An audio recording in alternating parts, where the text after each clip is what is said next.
I'm Donna Cosner, and I'm one of the founders of Paws Giving Independence, and we're a local nonprofit here in Peoria. We train service dogs for kids and adults with a variety of disabilities, and we've been around since 2008. We start out, we're registered with the Agriculture Department as a records-only shelter. So we certify all of our foster homes, and all of our dogs live in a foster home from anywhere from 18 months to 2 years for training. Once we have an approved foster home, then our trainers go out we work with different rescue groups, transport groups. Some of our dogs have come as far as Kentucky and Missouri to come to us. And the rescue groups will call and say that they have a set of puppies, or we like to take dogs in that are about a year, because it's easier to tell size and temperament at that point. They live in the foster home for 18 months to 2 years. Those trainers come and train with us every week over at the Heartland Dog Training Facility. And in order to get a dog from us, people apply, and then they also come to those training classes to get those 25 hours in.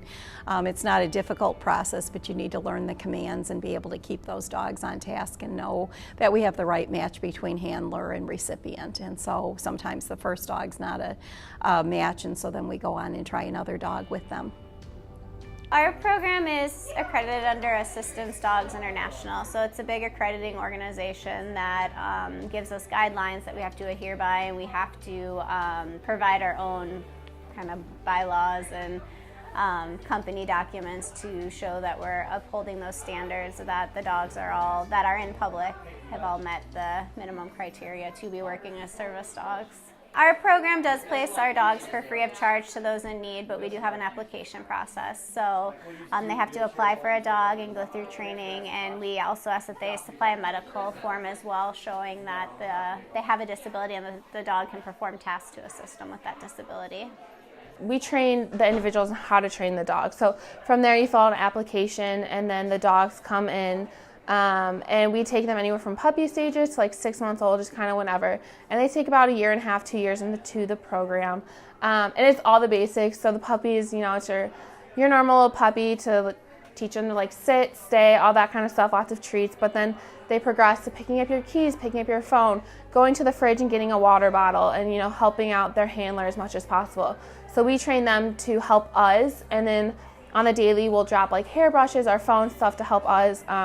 One of the dogs I train will carry my backpack to my different classes, and then we train them to go with different handlers and different just people, so they don't get too attached. And then once we find the recipient, they bond with them, and then we go customize training to the individual. Now it's time for our Friday Follies segment. We've got some hot cultural topics, starting with the growing problems posed by people pretending that their pets are service animals. Under ADA law, to be a service dog, you have to have a documented disability, and the dog has to perform a minimum of 3 tasks related to that disability. Most of what we do is wheelchair mobility, so pulling that wheelchair, helping pull open doors, retrieving items for him, getting the cell phone are all skills. A psychiatric service dog is for someone that might have PTSD or anxiety, and the dogs are trained to do deep pressure to help mitigate a meltdown before it happens. And an emotional support dog is kind of become more common, people wanting to have their household pets be their emotional support dog, and all that means is I feel better having my dog around me. Those dogs don't have any skills, so they're not covered under ADA law, although some landlords allow them with the documentation of a doctor.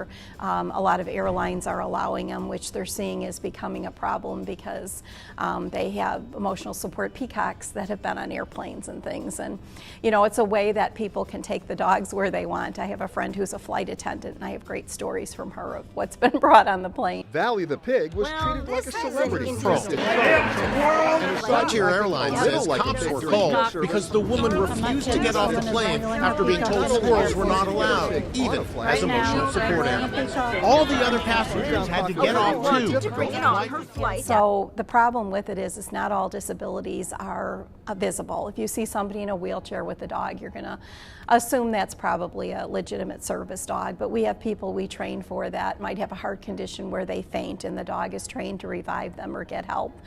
Somebody who has narcolepsy, the dog is training them to wake up, or somebody with diabetes, and you can't see that just looking at someone. So the fake service dog industry is making it difficult for those people because our medical records are private. So I shouldn't have to tell you why I have the service dog.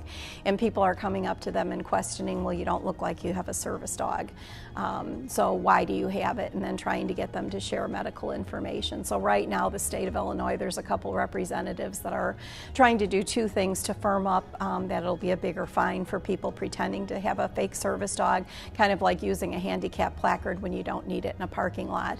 And also for organizations that are saying they're placing service dogs and they're charging big amounts of money and the dogs aren't trained. So right now they're doing kind of a dual legislation to try to address those issues, and some states have already passed those. Our confessor, Genevieve, admits she had no need for emotional support. She simply wanted to fly with Callie by her side, not in a carrier or in cargo, which would have cost a fee. So she found a way to do it for only a few white lies and a red doggy vest. She found a website that, for a fee, provided a psychological questionnaire. It was a website where I was able to answer questions about possible emotional symptoms that I had, and if I answered them in a certain way, I could get a diagnosis. What was your diagnosis? It was panic attack disorder. You seem like a very level-headed, calm person, not someone who would get panic attacks. Yes, I lied.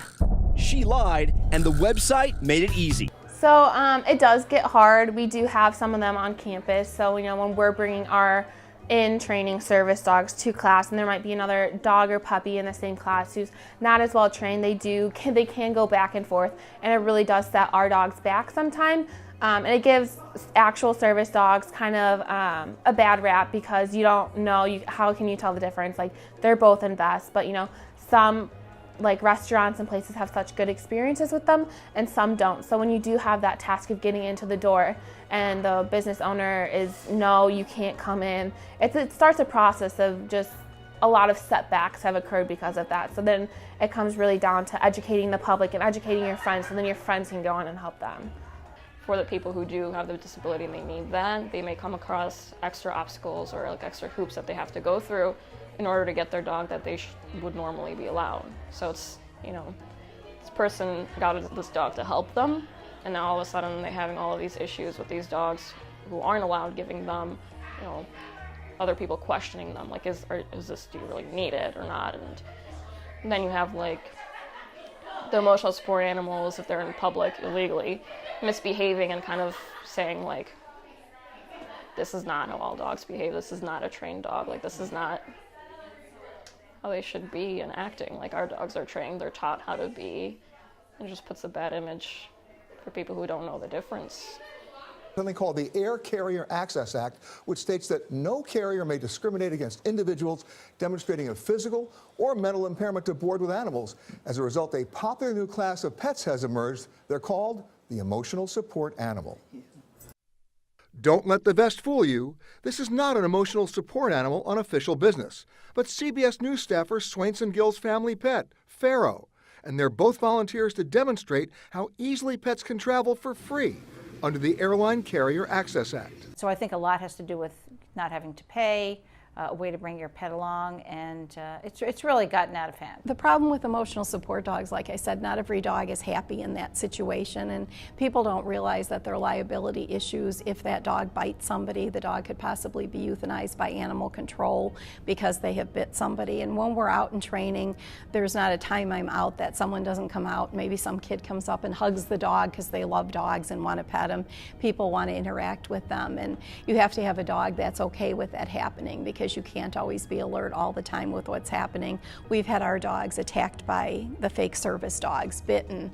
There was even Peoria Airport recently had that happen between two dogs waiting in line that had attacked each other and had gotten injured. So it's really, and if you've got somebody who has anxiety, PTSD, and they're being interacted with a dog that's not trained, it's also a problem for them.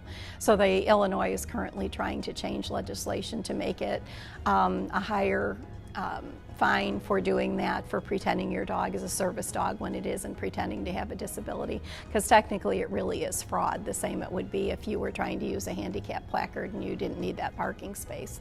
So they're working to fine-tune the law on that. And some states have already really upped the amount of a fine if you're caught doing that.